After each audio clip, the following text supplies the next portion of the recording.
Olá, seja muito bem-vindo a mais um episódio do Construindo Pontes. Que Deus abençoe sua vida e muito obrigado pela sua companhia nesse dia. Mais uma vez estamos aqui trazendo conteúdos de qualidade, uma boa conversa e aprofundando essa temática tão rica, tão ampla, que é exatamente a cultura do encontro sobre diversas perspectivas. Espero que você já tenha acompanhado os nossos episódios anteriores. Já passaram por aqui pessoas muito especiais, de larga e rica experiência também, que trouxeram para nós não somente conhecimentos, mas também experiência de vida, né?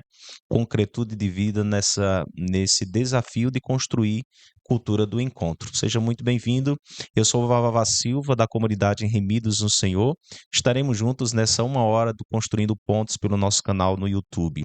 Você que já está com a gente, curta, compartilhe, encaminhe esse conteúdo nos teus contatos, faça print, poste nas tuas redes sociais, nos teus stories. E claro, não esqueça também de comentar o nosso conteúdo e, claro, até sugerir também temas ligados à cultura do encontro que a gente possa abordar aqui e até pessoas também convidadas que a gente possa trazer para o nosso programa. É uma alegria estar com você mais uma vez e agradeço gentilmente, né, com toda a alegria, a sua presença conosco. Sejam muito bem-vindos.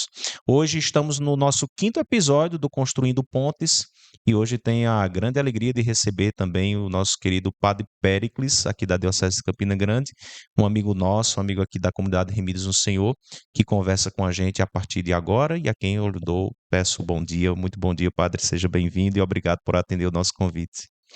Bom dia, Vavá. Bom dia a você, ou boa tarde ou boa noite, dependendo da hora que você estiver vendo, né, o programa. Muito obrigado pelo convite, pela amizade, né, como você mesmo falou, com a comunidade. Tenho um apreço muito grande, né, eu tenho esse olhar de grande gratidão pelo serviço da comunidade e admiro muito, né, a comunidade. Então, e você que está nos acompanhando e faz parte também, ou você que não faz parte ainda, conhecer, né, a comunidade, porque ela traz muita riqueza espiritual. Muito obrigado. Nós também temos uma admiração de verdade pelo Senhor.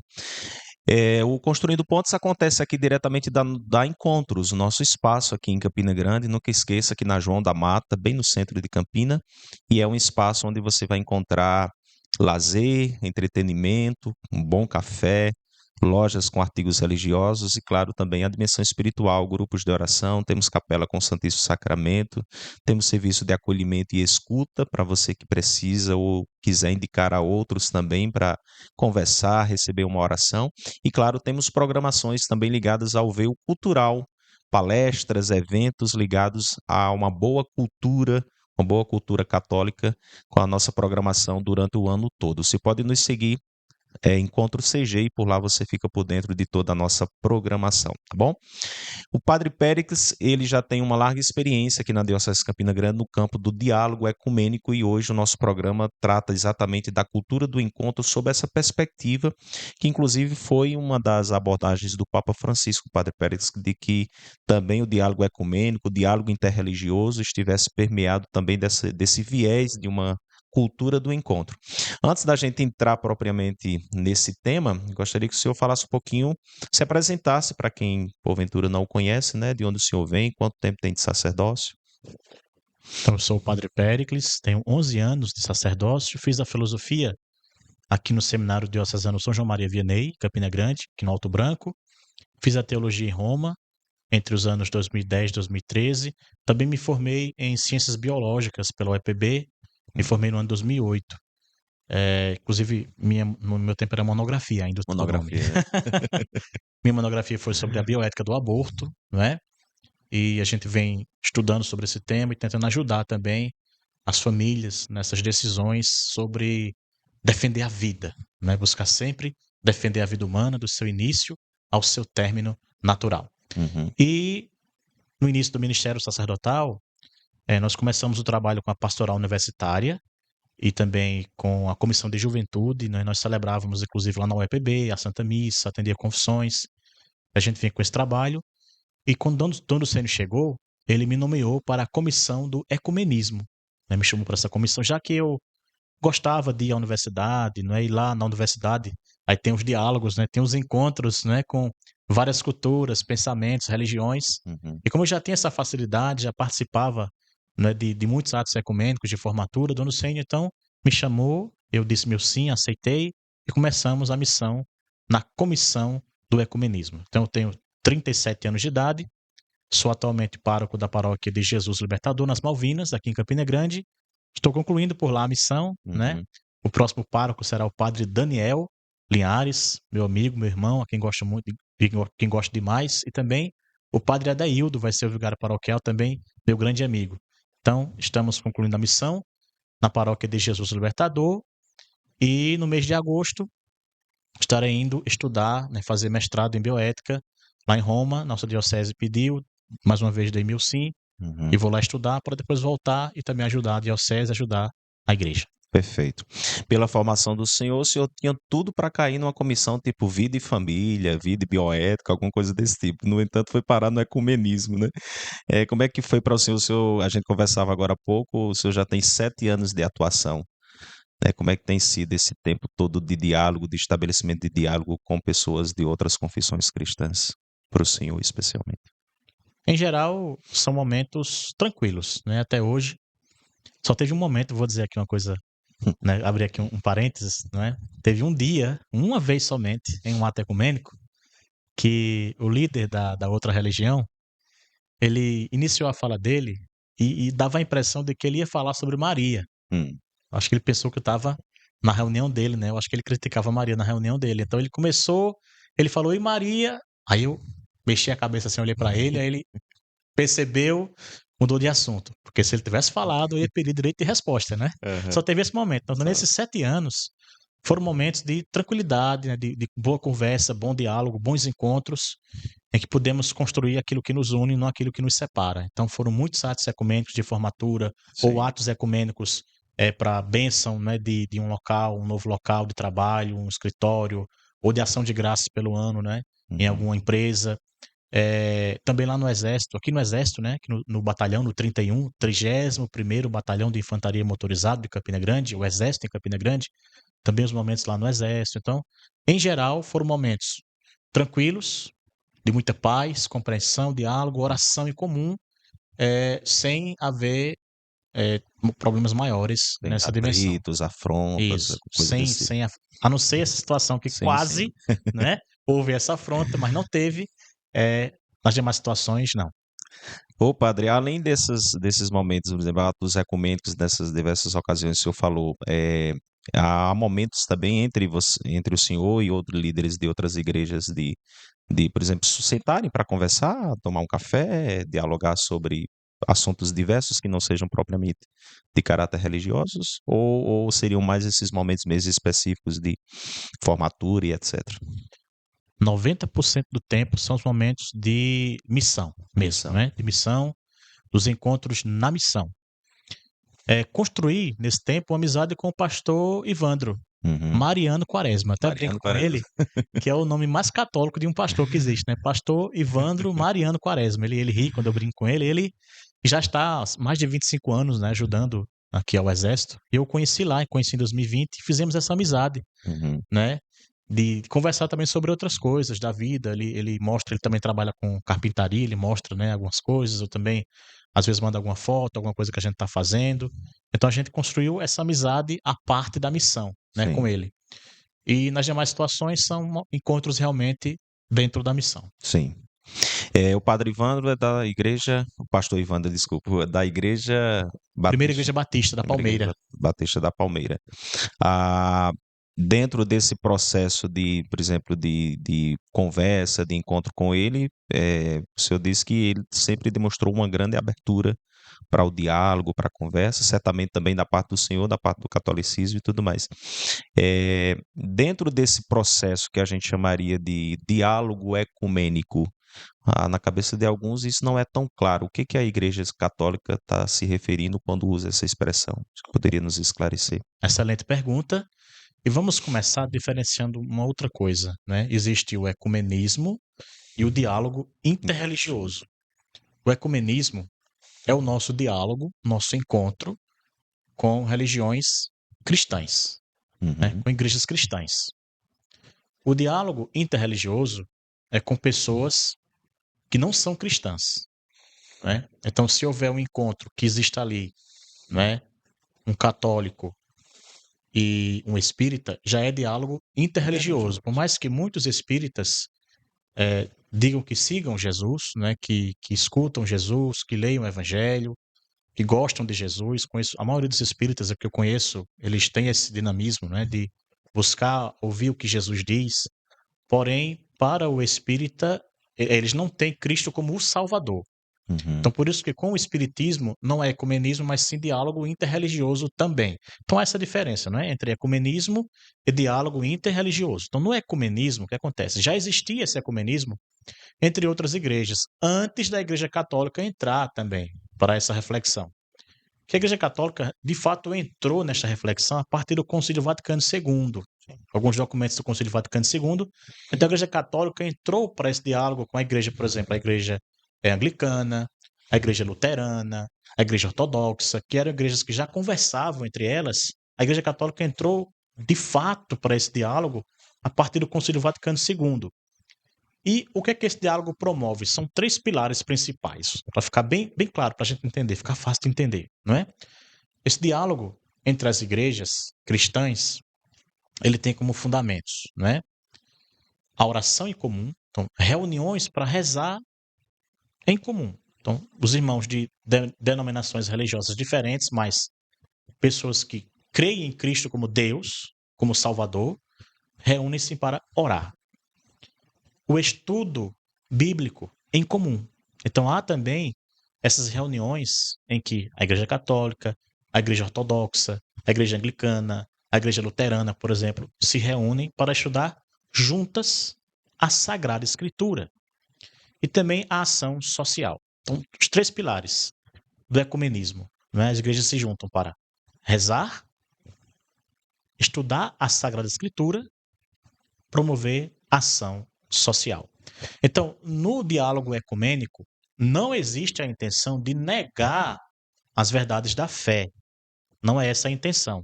Qual é a intenção? Encontrar as coisas que estão em comum para que os cristãos do mundo todo reunidos possam dar um sinal para o mundo. E aí, o sinal para os que não creem no Cristo, né, os que não creem em Jesus Cristo, para os ateus que não creem em Deus, né? E assim os cristãos juntos tentam também se defender de ataques, né, de outras pessoas e buscam juntos ser assim fortes para levar a mensagem de Jesus para o mundo como um todo. A própria palavra ecumenismo, na sua etimologia, né, você vê, já vem oikos de casa.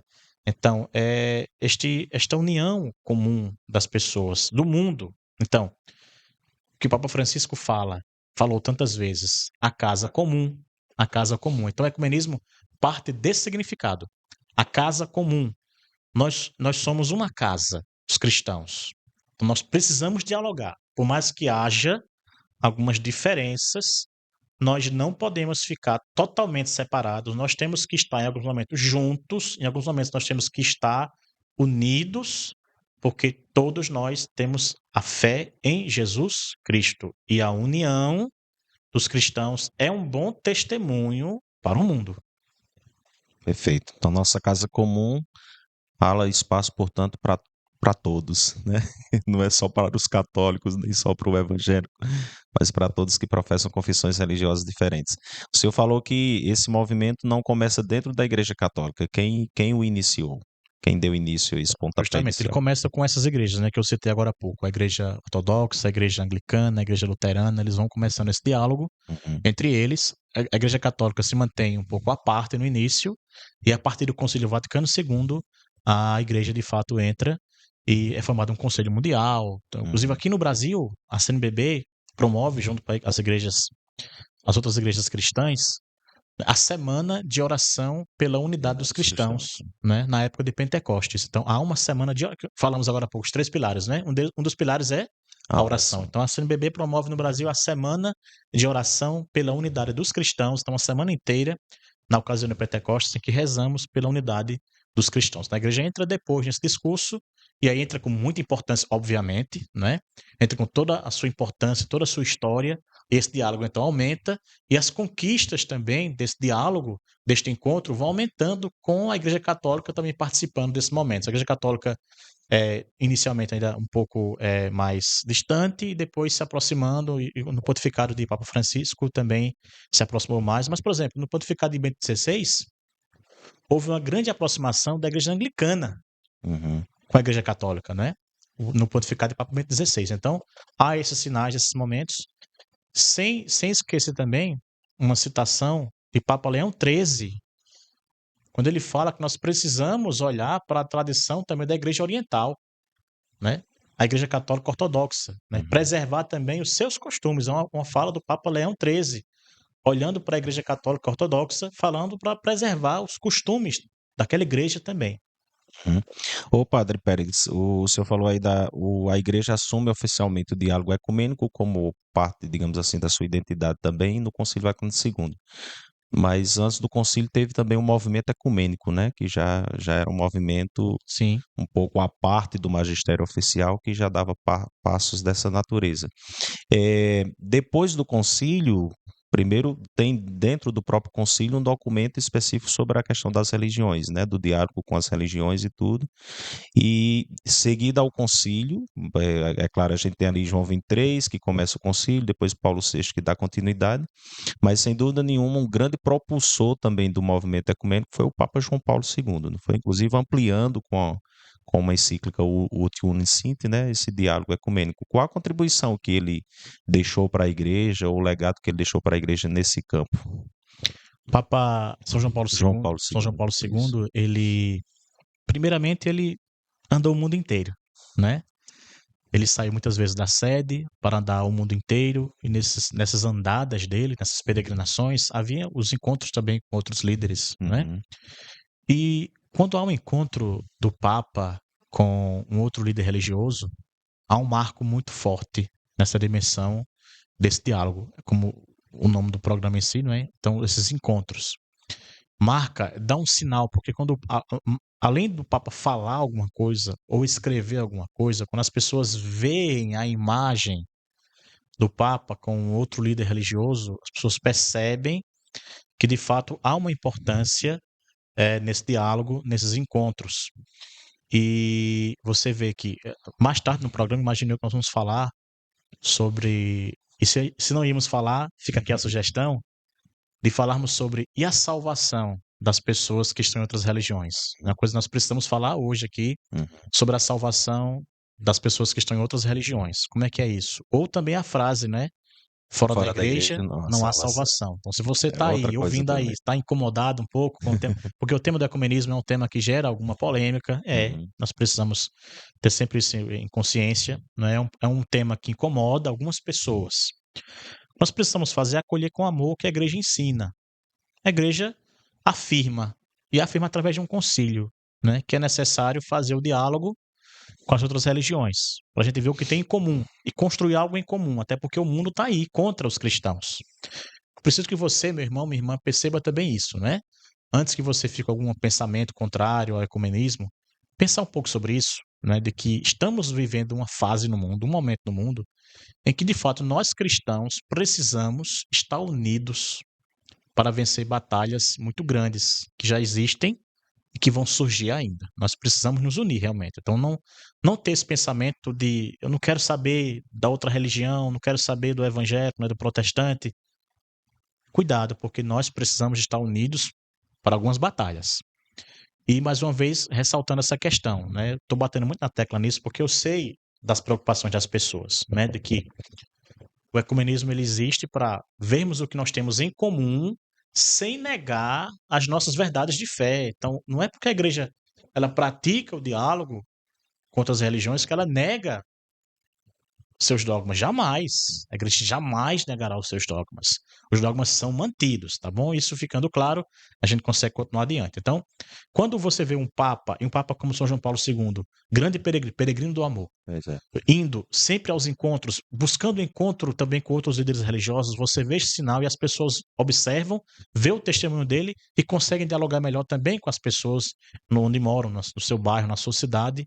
E também tem essa importância muito grande também, né? Muito bem, se você tem alguma dúvida sobre esse tema, se você deseja comentar algo também, pode usar aí o nosso chat e a partir daí você vai também interagindo conosco no nosso Construindo Pontes. Estou conversando aqui com o Padre Péricles, daqui da Diocese de Campina Grande, ele que é do setor de ecumenismo aqui da Diocese de Campina Grande, já com 7 anos de atuação e tem bastante experiência, tanto conhecimento dessa proposta, né, da Igreja Católica, como também experiência de campo mesmo por atuar já nesse setor aqui na Diocese por esse longo tempo já. Está partilhando conosco suas experiências e esclarecendo também um pouco sobre alguns equívocos que às vezes a gente tem, ou falta de esclarecimento, se não propriamente um equívoco, mas falta de esclarecimento acerca do que a Igreja está propondo com esse termo ecumenismo. Padre Pérez, o senhor falou aí da tríade, né? Oração, estudo da palavra e o serviço social. Aqui no Brasil a gente conhece uma tradição bíblica conhecida como TEB, Tradição Ecumênica Brasileira. E isso já é uma iniciativa também para promover o estudo bíblico a nível ecumênico, essa tradição? Sim, sim. Quando você tem justamente um dos pilares, né, que é o estudo bíblico. Então, a Igreja Católica no Brasil, ela é bem forte nesse sentido, né, de que promove de fato esses encontros. O próprio CEBI, né, as SEBs também têm essa dinâmica, Uhum. mas o CEBI também. O que Eu é o já CEBI? O participei que é o CEBI? Só do pra... CEBI porque é esse encontro bíblico, né, brasileiro entre as igrejas, porque você tem. Eu já participei do encontro do CEBI que tinha pessoas de outras religiões, Uhum, né? E na minha paróquia tem gente do CEBI, gente assim, animador antigo, né? Então, é uma animação bíblica, uhum, é uma animação de estudo bíblico, que envolve outras religiões também, que tem um diálogo muito aberto com outras pessoas. E, então, o Brasil, ele de fato, ele é muito forte nessa dimensão de se unir, de se juntar para estudar. A CNBB também tem seu documento, né, para ecumenismo. A CNBB tem essa participação, como eu falei, da Semana de Oração pela unidade dos cristãos. E então, inclusive, tem até versão bíblica, né, baseada no ecumenismo. sei.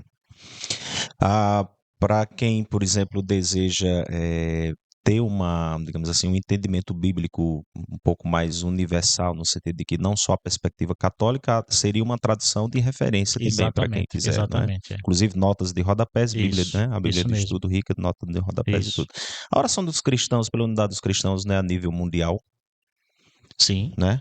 Acontece aqui no Brasil, é o mesmo período que acontece nos sim, outros lugares sim, também, né?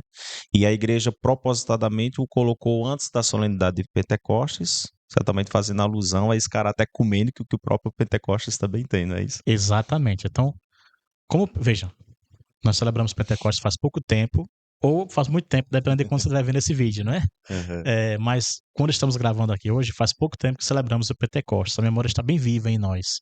Então, na liturgia da palavra, nós temos o texto que fala em que os discípulos estavam reunidos em casa, houve um grande barulho, a casa onde eles estavam ficou cheia do Espírito Santo. O Espírito Santo veio na forma como que línguas de fogo sobre os apóstolos e eles começaram a falar nas diversas línguas das pessoas que estavam ali. Então, as pessoas que estavam ali começaram a ouvir os apóstolos pregando em suas línguas natais. E ali está esse grande princípio, né, bíblico de que a igreja, veja, a igreja de Jesus Cristo é católica. O que significa isso? A palavra católica significa universal. A igreja de Cristo, ela é universal. Ela é para o mundo inteiro. E naquele momento ali, inclusive eu li um texto também, preparando a reflexão, a homilia para Pentecostes, que depois eu fiquei feliz da vida que o Papa Leão XIV citou esse texto na homilia dele de Pentecostes. É um texto do Papa Bento XVI, em que ele faz a seguinte reflexão. Veja que reflexão profunda, interessante. Em Babel, todos falavam uma só língua. E essa língua foi confundida. Uhum. No cenáculo, no momento do cenáculo, quando o Espírito Santo vem na forma de línguas de fogo sobre os apóstolos, eram várias línguas diferentes. E os apóstolos falando nas várias línguas diferentes, não só em uma língua, Uhum. mas os apóstolos falando em várias línguas diferentes. Dando este sinal, né? A igreja de Cristo é a igreja que é enviada para o mundo inteiro a todos os cantos do mundo a todos aqueles que abrirem o seu coração para o Cristo. Então, essa imagem do Pentecostes ela é muito rica para o ecumenismo, por isso, né? Os cristãos, inclusive tem um hino muito antigo, que eu amo esse hino, nós estamos aqui reunidos, como estavam em Jerusalém, pois só quando vivemos unidos é que o Espírito Santo nos vem. Então, os apóstolos estavam reunidos e o Espírito Santo veio. E aí, por isso, a igreja coloca nesse período de noveno de Pentecostes, esta semana de unidade, a semana de oração pela unidade dos cristãos. Falando sobre esse aspecto propriamente dito da unidade, Padre Pérez, porque quando diz assim, estamos rezando, pedindo, orando pela unidade dos cristãos. Se a gente ora, e católicos, evangélicos, anglicanos, seja o que for, a gente certamente acredita que é possível essa unidade. Só que quando as pessoas pensam a unidade de todos os cristãos, na cabeça de alguns talvez ainda pensa aquele modelo de que todos vão se tornar católicos romanos, propriamente, principalmente romanos, né? Quando o pessoal fala católico, às vezes também não distingue do catolicismo oriental para o catolicismo ocidental. É, Quando a igreja fala, vamos rezar pela unidade dos cristãos, acreditamos que isso é possível, mas de que maneira a igreja compreende que isso possa, ainda que seja há pouco tempo da volta de Jesus, de que maneira a igreja acredita que é possível acontecer essa unidade? Em que nível isso aconteceria? Certamente não seria a unidade de todos virem para a igreja católica, porque eu acho que seria isso um pouco até meio agressivo também para quem professa sua fé, que não é católico propriamente dito. Como é que a igreja entende isso? De que maneira ela acha que se dará essa unidade entre nós cristãos? A sua pergunta ela me dá a oportunidade de esclarecer outra coisa muito importante. Vamos Veja, lá. o catecismo diz que a igreja é o quê? Una. Una. Una, santa, católica, apostólica. Veja, a igreja é una. Muito bem. O ecumenismo, ele busca promover a unidade visível da igreja. A gente deixa esses termos bem, bem separadinhos aqui para a gente compreender melhor, tá certo? Uhum. A igreja é una. A igreja não desfaz essa afirmação quando promove o ecumenismo, tá bom? A igreja é una. O ecumenismo é para promover a unidade visível dos cristãos. Muito bem. Então a igreja reza por isso, para a nossa compreensão, nossa união, para que possamos caminhar em uma mesma direção. Né? Esta é a esperança. Uhum. Caminharmos sempre na mesma direção, com qual objetivo? Veja, e esse é o último cânon do Código de Direito Canônico da Igreja Católica Apostólica Romana. O último cânon é para a salvação das almas. Quer dizer, tudo que está escrito aqui nesse código é para a salvação das almas. Então, qual o objetivo definitivo? Tudo isso, salvar as almas. Então, o ecumenismo tem esse objetivo também, está nesse guarda-chuva. Uhum. Estamos promovendo, buscando promover essa unidade visível em vista de quê? Salvar as almas. Então, quando há um tema que de repente pode nos separar e nos atrapalhar, ou dizer assim, mas será que isso está certo ou está errado? Há um estudo em comum. Um estudo muito forte houve entre a Igreja Católica e a Igreja Luterana, né, sobre a justificação, que é outro tema super difícil de compreender, é um tema polêmico também, né? A sola fide, então, só a fé, só a escritura, e a Igreja Católica afirmando tem a tradição, a revelação é Sagrada Escritura e revelação, revelação com R maiúsculo, né? É a tradição com T maiúsculo, aliás, então a revelação de Deus é Sagrada Escritura e tradição com T maiúsculo, né? Tradição como se compreende hoje em dia, fulano tem a tradição de fazer isso, não. A tradição, o ensinamento que a igreja tem desde lá do início, o ensinamento dos apóstolos, passado geração após geração, na doutrina da igreja. Então, a revelação de Deus, Deus se revela ao mundo e nós temos essa revelação contida onde? Na Sagrada Escritura e na tradição com T maiúsculo. Mas houve esse grande debate, era motivo de grande separação. E a Igreja Católica e a Igreja Luterana se juntaram para tentar resolver. E é uma declaração conjunta sobre a justificação entre as duas igrejas, não é? E nessa declaração conjunta, o que acontece? O que é que se viu em comum? Quem é o Salvador? Quem é que nos salva? Somos nós mesmos? É o que eu faço por mim que me faz alcançar um dia o reino dos céus? Não. Quem é o Salvador? Jesus Cristo. nós podemos ser salvos pela graça de Cristo. Ele veio, sacrificou-se por nós e por isso podemos ser salvos. Ora, eu preciso ir estender minha mão à mão que Deus estendeu para mim. Aí agora a minha parte nesse caminho, não é? No meu livre-arbítrio, escolher estar com Deus, obedecer e cumprir os mandamentos. Mas a salvação é um dom de Deus.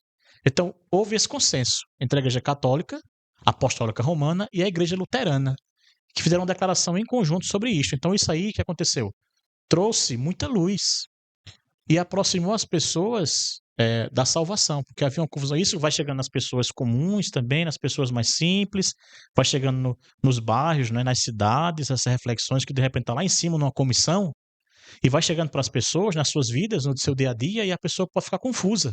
E havia muita confusão, que as duas igrejas também escreveram, né? Quando alguém dizia que tínhamos dito isso, não foi isso que dissemos. O que dizemos é isso aqui. Então, resolve as confusões, aproxima as pessoas de quê? Da salvação das suas almas. Então, o objetivo principal é qual é o sonho? Todos Então, saem ganhando na né? Qual é história. o sonho? Como você perguntava a mim, qual é o objetivo? Salvar as almas. Então, se para isso vai ser necessário esse diálogo, para que nós possamos também ajudá-los, nós vamos ajudá-los. Perfeito. Vale lembrar também que nesse diálogo, primeiro que tudo, envolvem pessoas também de as pessoas que estão na lida desse diálogo, desses encontros e de, por exemplo, de escreverem documentos conjuntamente, são pessoas de larga experiência de vida, de uma visão de igreja também muito ampla, né, padre? E também de uma densa formação teológica, porque isso ajuda demais no debate para não ficar preso ou restrito a questões, a picuinhas, né, como a gente diria popularmente. O senhor falou aí do documento sobre a justificação em comunhão com a Igreja Luterana, tem também documentos ligados a questões de doutrina com a Igreja Anglicana também, não tem? Tem alguns órgãos que já escreveram. Acho que até tem um organismo do Vaticano que lida com essa relação com a Igreja Anglicana. E a gente falou do pontificado do Papa João Paulo II como promotor do ecumenismo. Depois o senhor se referiu a Bento XVI. Vale lembrar também que Bento XVI ele estabeleceu uma relação muito estreita, não somente com o anglicanismo, mas também com o próprio luteranismo, né? Na ocasião em que ele esteve na Alemanha, ele visitou uma igreja luterana, que é a terra dele, né? A Alemanha, e estabelecendo ali também uma relação concreta de diálogo, de vínculo com os luteranos da Alemanha.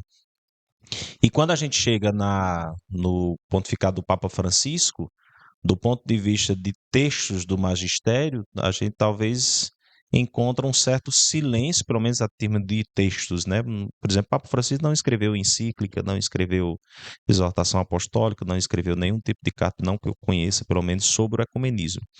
Mas ele foi alguém também que contribuiu e muito com o ecumenismo, por exemplo, quando frisou essa dimensão de uma igreja em saída, de construir pontes e não muros. O senhor poderia comentar brevemente também do legado de Francisco no campo ecumênico? Sim. Existe um texto do Papa Francisco que ele sonda, né, o ecumenismo, que é a alegria do Evangelho. Na alegria do Evangelho que ele promove a cultura do encontro, né? Ele promove a cultura. Ali ele promove também o ecumenismo, né? Então, digamos, no magistério do Papa Francisco, o documento mais importante para a reflexão do ecumenismo é a alegria do Evangelho, não é? E aí, fora o texto, como eu já falei sobre o Papa São João Paulo II, também a figura de ir, né? Essa imagem forte de ir, de se encontrar com outros líderes, conversar, promover a cultura da paz, né? Então fica essa imagem forte também desses encontros que ele teve com essas pessoas, com esses líderes, mas também esta mensagem que fica dele na alegria do Evangelho, né? No documento A Alegria do Evangelho, em que ele incentiva essa cultura do encontro, essa cultura do diálogo, que inclui então também o diálogo com as pessoas que professam, que vivem em outras religiões. O Papa Francisco, Padre Pérez, nesse ponto, ele tem a alegria do Evangelho, e em alguns momentos ele também frisa essa dimensão, né? Mas se a gente conhecer um pouquinho da vida do Papa Francisco, a gente vai perceber que essa relação com outros credos já se dá já bem cedo na vida dele, ainda na Argentina, né? Ele disse que dialogou, a infância dele foi marcada pela relação com os judeus, né? e com pessoas também de outras religiões cristãs. E ainda como arcebispo de Buenos Aires, ele promoveu eventos de diálogo, eventos interreligiosos e ecumênicos nesse campo, né? E aí quando ele chega no pontificado, ele é como se fosse assim, ele traz também essa herança não só da igreja do Vaticano II para cá, mas também sua própria experiência pessoal. Só que ele diz uma coisa que é muito interessante e ao mesmo tempo digna assim de aprofundamento, porque na cabeça de alguns, o senhor falava aí a respeito de alguns equívocos quanto ao ecumenismo, por exemplo, achar que nós vamos negar nossa identidade de católicos. Mas existe outro equívoco, que é achar que quando eu parto para um diálogo com o outro, eu já ir com pretensões proselitistas, que a gente chama, né? Ou seja, eu sou católico, vamos imaginar que o senhor seja evangélico, então aí eu estabeleço uma relação de diálogo com o senhor desde que eu consiga convencê-lo a aderir ao meu credo. E isso está fora de cogitação, inclusive de um diálogo respeitoso à luz da igreja. Mas o Papa Francisco ele diz: nós não devemos partir para o diálogo com a diferença com o intuito de eliminar a diferença, mas justamente nos alegrar por ela. A diferença também no campo da fé, segundo ele, deveria também nos alegrar. É claro que isso pode dar equívocos para interpretações, né? Mas, assim, eu queria que o senhor comentasse isso dentro do campo do ecumenismo, de que maneira a gente pode estabelecer com o outro um diálogo respeitoso e, ao mesmo tempo, nos alegrar pelas diferenças, ao invés de querer que tudo seja igualzinho. Muito bem, vamos lá. É, em primeiro lugar, de fato, não é salutar você partir do pressuposto eu já quero tirar você da sua religião para vir para a minha. Sim, O ecumenismo, ele de fato é dizer, destacar, nós temos essas diferenças aqui, e deixar claro, colocar luz nessas sim, diferenças. sim, Você acredita nisso aí, eu acredito nisso aqui. Porém, no centro da nossa fé, em torno do qual deve tudo girar, nós estamos de acordo. sim, Vamos trabalhar e cada vez mais inspirar isso daqui. E as nossas diferenças, com o tempo, vamos vendo se elas vão se dissolvendo ou não. sim. Agora, nada impede, Que também é importante, possa ser que não se dissolvam de modo pode ser nenhum, que não se né? dissolva. Nada impede que você busque converter alguém. Nada impede. Isso não é a comissão do ecumenismo que vai fazer. Vamos deixar bem claro, né? A comissão do ecumenismo vai. Qual o objetivo? Oração em comum, estudo bíblico em comum, ação social, ecumenismo, certo? Nada impede que um católico que tem em casa uma pessoa, né, na mesma família, que é evangélico, protestante, de você, com muita caridade e mostrando alguns conhecimentos, alguns conteúdos, tentando sim trazer essa pessoa para a Igreja Católica. Isso é possível, sim. Você na sua casa, não é? Você com seus amigos, você pode buscar mostrar, olha, aqui a Igreja Católica defende, né, os dogmas marianos. Por que defende? Explicar. Isso faz parte da evangelização. É catequese, né? A catequese está aí para você fazer. Então, você pode chegar para um evangélico e buscar explicar com caridade, não é com briga, né? Não é com violência. Você buscar com conhecimento, com doutrina. Você vai estudar, depois você vai levar. Então, por que que a igreja fala que Maria foi concebida sem pecado? Por quê? Está na Bíblia isso também? Você vai mostrar que sim. Você vai mostrar os momentos. Então, a igreja defende a Imaculada Conceição de Maria, quer dizer o quê? Que Maria foi concebida no ventre da mãe dela sem a mancha do pecado original. Por quê? Porque ela iria, um tempo à frente, ser quem? A mãe de Jesus Cristo, que é Deus. Então, a carne de Jesus não podia ser manchada pelo pecado. Logo, a carne de Maria foi preservada do pecado por conta de quem? De Jesus Cristo. Quem é o centro? Jesus Cristo. Foi em vista de Jesus. Porém, Maria foi de fato preservada da mancha do pecado original. É o dogma da Imaculada Conceição. Então você pode sim buscar explicar isso para o evangélico. Pode e deve, com caridade. Porém, o serviço da comissão do ecumenismo, né, dessa dimensão na igreja do ecumenismo, é o de se juntar para rezar, estudar a Bíblia, promover ação social. seja, ter uma dimensão na igreja que a gente consiga dialogar com eles de forma tranquila, possamos estar juntos para batalhar contra as investidas do mal, para batalhar nos momentos em que o mundo quer destruir o cristianismo, que é o momento que vivemos hoje em dia. Então, que possamos estar juntos para defender Jesus Cristo. Então, o ecumenismo busca isso também. Vamos estar juntos para defender Jesus Cristo. Vamos estudar juntos para nos iluminar cada vez mais, porque a gente não sabe tudo ainda, né? Uhum. E a Sagrada Escritura é um texto vivo, né? É vivo. Então, quanto mais a gente estuda, mais a gente conhece. Então, no ecumenismo, nos juntamos para estudar juntos a Sagrada Escritura e encontrar novos tesouros na Sagrada Escritura, que é um texto vivo. Então, deixando isso bem claro, né? Você pode em casa buscar um amigo seu, buscar evangelizá-lo. Sim, é seu direito, assim como ele tem o direito de dizer, não concordo por causa disso. E estou vendo isso entre os jovens, viu? Cada vez mais os jovens vindo para mim, dizendo, olha, padre, tem um colega aqui, um amigo meu, que disse isso aqui.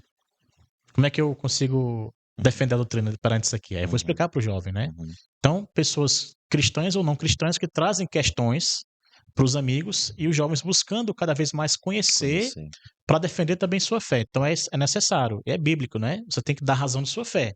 O outro também tem direito de expressar a fé dele. Você escuta. É isso que eu ia É falar aí que está o também, né? diálogo, né? O diálogo, o encontro. Exatamente. Você escuta o outro falar, você concorda com algumas coisas, discorda de outras e coloca também o que você conhece sobre a doutrina.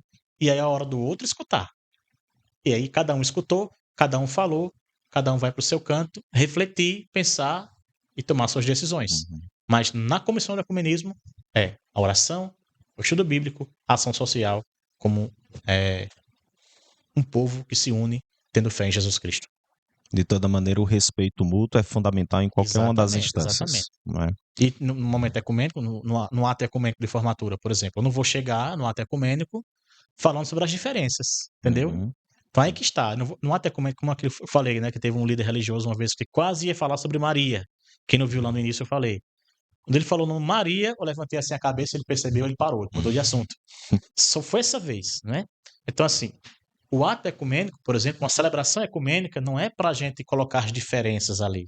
Não é o momento para isso. Ali nós vamos falar sobre Jesus Cristo, a bênção, a oração. Então ali estamos juntos para quê? No ato ecumênico. Oração. Oração em comum. Como cristãos, como filhos de Deus. Vamos falar sobre a terceira dimensão, a ação social, aqui a nível de Diocese Campina Grande, do setor ecumênico, onde o senhor atua. Tem iniciativas dessa A natureza? gente já buscou promover, inclusive, a gente não conseguiu ainda, mas a gente queria fazer um livro em comum, pelo menos católicos e evangélicos, em defesa da vida. Que é uma das coisas que pode ser feita. Fica até para o próximo padre que for assumir a comissão também, não é? A sugestão que a gente estava buscando realizar este trabalho, porque quando fala em social, não é só o social material, que tem também, né? Você juntar igrejas para fazer doação de cestas básicas, não é? Você Serviços juntar igrejas para fazer caritativos, né? doação de sangue, você promover uma campanha entre as igrejas para doação de órgãos, né? Campanhas entre as igrejas em prol de coisas boas, campanha entre as igrejas para mandar donativos para o Rio Grande do Sul, por exemplo, né? Essas coisas. Mas também tem essa outra dimensão, que é a defesa da vida, que é também um serviço social. Sim. Então se você junta as igrejas para com uma voz só de cristão, você fica mais fortalecido ali. Se você quer convencer, por exemplo, uma Câmara de Vereadores, se você quer convencer um prefeito de alguma cidade, se você junta católicos e evangélicos e faz um documento em comum, dizendo que nós cristãos defendemos a vida do seu início ao seu término natural, tem força, porque lá na Câmara de Vereadores, por exemplo, tem vereadores católicos, tem vereadores evangélicos. E quando eles se unem, aí você tem a lei, né? E nós cristãos também temos que estar atentos, especialmente os fiéis leigos, a ter também essa mobilidade política, porque faz parte da vida social, não é? A parte boa da política, que é o diálogo. Porque a política é a arte da negociação, desse diálogo. Você tem um pensamento, eu tenho outro, vamos negociar para ver o que é melhor, o que for possível de melhor para as duas partes, né? Então, quando você une os cristãos, você consegue também ter uma ação social nesse sentido, defender a vida. Você une, a tua comissão do comunismo pode também ter essa importância. Nós queríamos fazer, infelizmente não conseguimos realizar esse trabalho, mas fica também aqui essa linha de pensamento para ser feito no futuro. Mas são vários os tipos de ações sociais que as igrejas podem se juntar para realizar em prol das pessoas. E na hora de fazê-lo, é enquanto unidade de cristãos, né? Não é a igreja católica que está fazendo, não é a igreja evangélica, mas os cristãos unidos em vistas daquele bem comum. Exatamente, o título é esse. Nós cristãos estamos promovendo isso aqui. Uhum. Hoje em dia, em Campina Grande, tem até uma coisa que não é promovido pela Comissão do Ecumenismo, mas existe já em Campina Grande no tempo do carnaval. De certa forma, isso. Uhum. Os cristãos estão reunidos com outro objetivo, diferente dos foliões, que tem outro objetivo. Os cristãos estão reunidos em Campina Grande para os seus retiros de carnaval. Sim. Então, é uma ação espiritual. Cada um faz no seu lugar, não é num lugar só, Só, né? mas esses cristãos se encontram num restaurante, se encontram num ponto de ônibus, e você pode ter conversas de alguém que está indo para onde está com a camisa de um encontro católico, e uma pessoa que está com a camisa ou pulseira do encontro evangélico, e eles estão no ponto do ônibus, e estão conversando sobre quem? Jesus. Ou estão conversando assim, ainda bem que a gente está indo para o encontro espiritual, né? Em vez desse povo que está indo, né, só se embriagar, não sei o quê. Nós estamos em minha família, sua família também, nós estamos indo nos edificar. Então, há essa conversa também, né? E isso promove, isso cria amizades e constrói pontes. Uhum. Perfeito. Talvez seja o período do ano mais ecumênico para Campina Grande, seja esse, né, padre? Segue aí a dica também da gente valorizar ainda mais essa riqueza que a nossa cidade também tem nesse período, né? É uma oportunidade também de, mesmo não nos encontrando num só espaço, como o padre falou, do ponto de vista de um só evento para nos reunir, mas temos a oportunidade de nos encontrar nesses diversos pontos que podem se tornar também ocasiões de encontro ecumênico. Por exemplo, teve um ano que eu fui convidado pelo MIEP Uhum, para participar do encontro dos espíritas, né? uhum. Lá vou dizer o nome, não tem patrocínio não, mas vamos dizer o nome, né? Lá no Garden. E foi o MIEP Jovem, né? Que tem um MIEP em geral e tem um para os jovens. Sei. Eles fizeram tipo um estilo de programa assim de auditório, né? E eu fui convidado como padre e o tema era Maria. Naquele ano era Uhum, Maria. E eu fui, já preparei algumas passagens bíblicas, né? E as perguntas deles foram justamente ali, uhum, né? E Jesus tinha irmão? Ela foi explicar que não. Aí levei a passagem bíblica, as passagens bíblicas e outras perguntas também, né? Mas assim, eles muito interessados, os jovens espíritas muito interessados e abertos a ouvir. Eu fui para isso, sim. né? Pedi permissão ao bispo de Estão do Sênio, me convidaram para ir. Ele disse: se prepare, meu filho, se prepare bem e vá. Uhum. Me preparei, estudei, preparei algumas passagens, alguns textos e fui. E foi muito bom, eles foram muito respeitosos, não é? Respeitoso. E bem abertos a ouvir tudo e estar ali em comunhão. Então foi uma oportunidade que eu tive, de repente alguém poderia dizer assim, não era para ter ido. Bom, foi uma oportunidade que eu tive de levar um conhecimento católico sobre Maria para pessoas que de repente não têm esse conhecimento. E é um momento assim ímpar, não são tantas oportunidades, a gente precisa. Então, num momento também de um até de formatura, algumas pessoas não gostam de ir. Eu sempre achei importante estar presente porque é uma oportunidade de você mostrar a Igreja Católica existe, viu? Ela está aqui, ela está presente, não é? Ainda existem padres. E quando eu estava no curso de biologia, eu entrei no seminário depois, estava no terceiro ano de biologia já. E quando eu anunciei para minha turma que eu tinha virado seminarista, algumas colegas disseram assim: e ainda tem jovem querendo ser padre? Eu disse: tem. Olha, só minha turma tem 20 e tantos. A minha turma tinha 20 e tantos, né, na época. Então, tem gente que esquece. A gente tá na nossa bolha às Pois vezes, é. e tem pessoas lá fora no mundo que pensam que a igreja católica tá sumida, não tem mais gente querendo ser padre. Tem sim. E nessas horas a gente mostra que a gente existe também, e a gente tá ali, que a gente é uma luz para esse mundo. Pois é, sair da bolha é fundamental, né? Para a gente encontrar também a riqueza dos outros presentes, às vezes até ali diante de nós que a gente não conseguia perceber.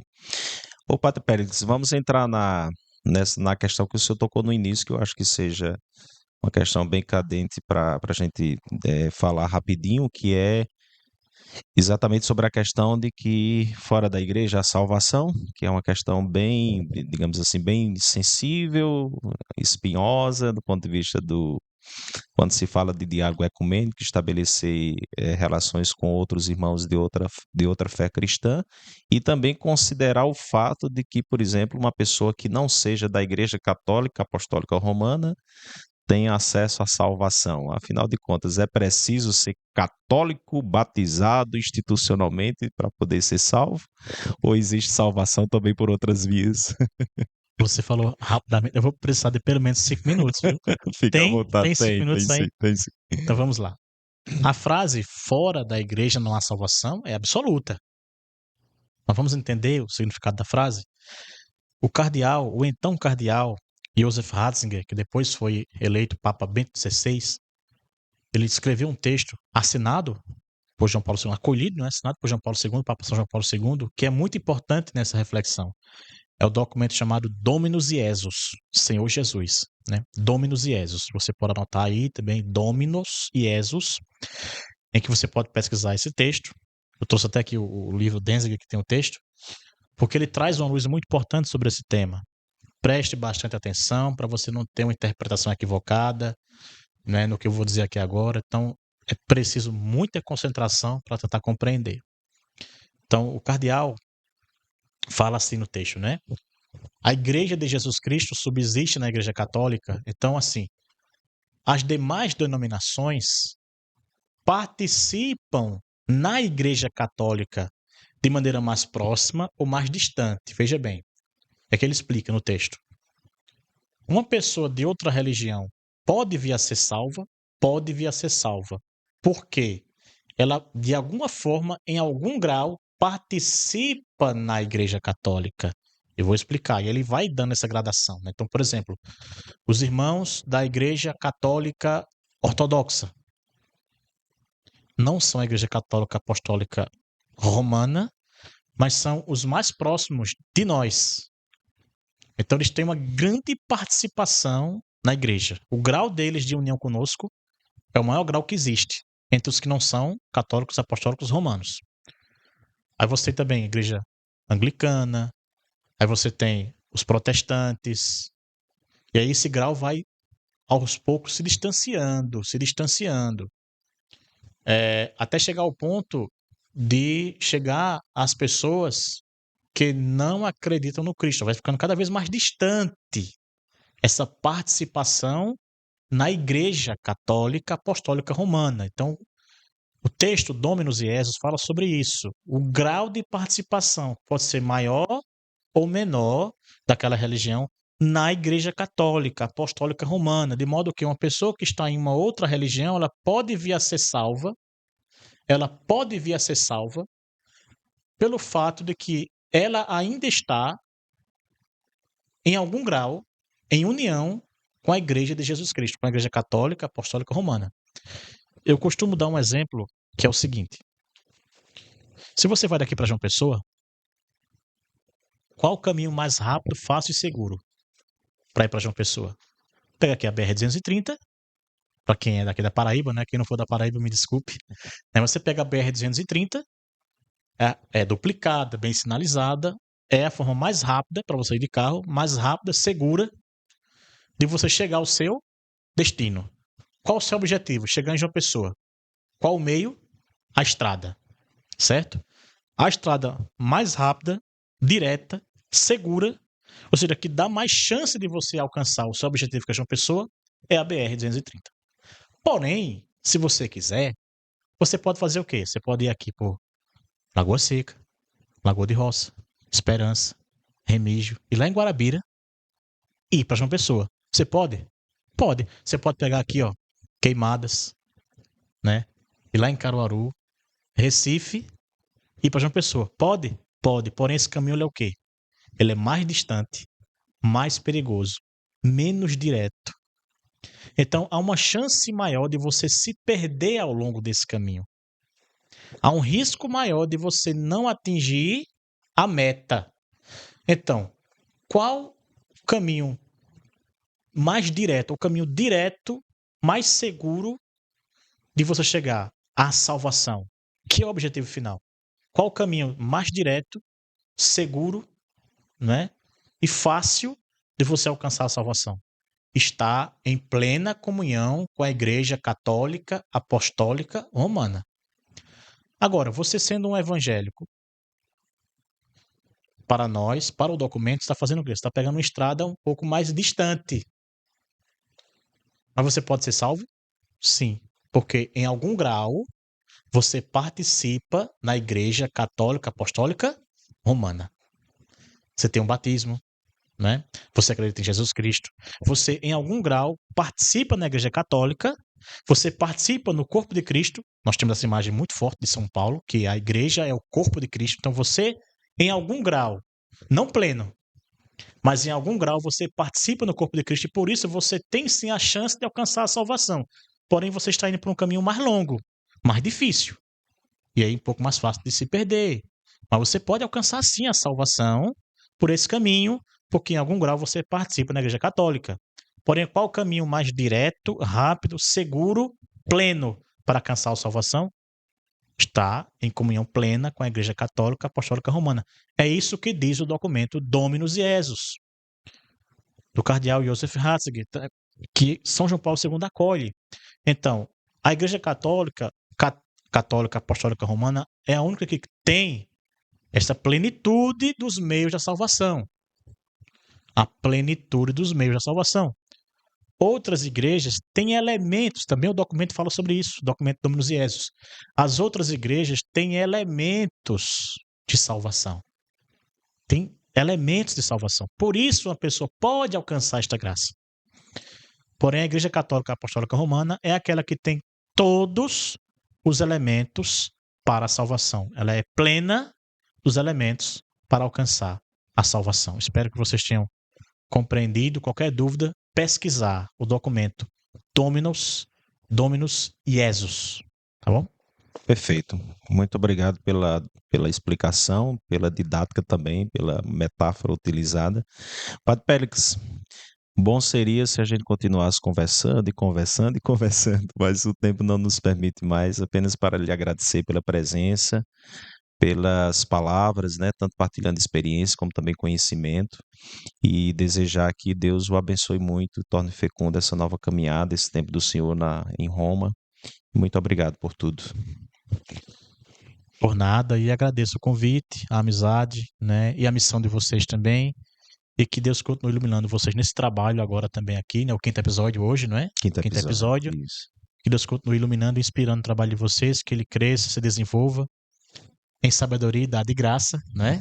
Que se desenvolva e possa ajudar as pessoas no caminho da fé, com qual objetivo? A salvação das almas. Muito obrigado. E quando o senhor retornar de Roma, eu quero o senhor de novo aqui no programa, falando também sobre esse tempo, né, de formação.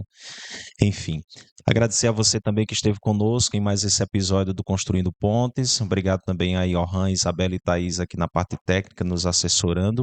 Na próxima quarta-feira, às 11h30 da manhã, a gente continua, retorna, né, com o nosso Construindo Pontes.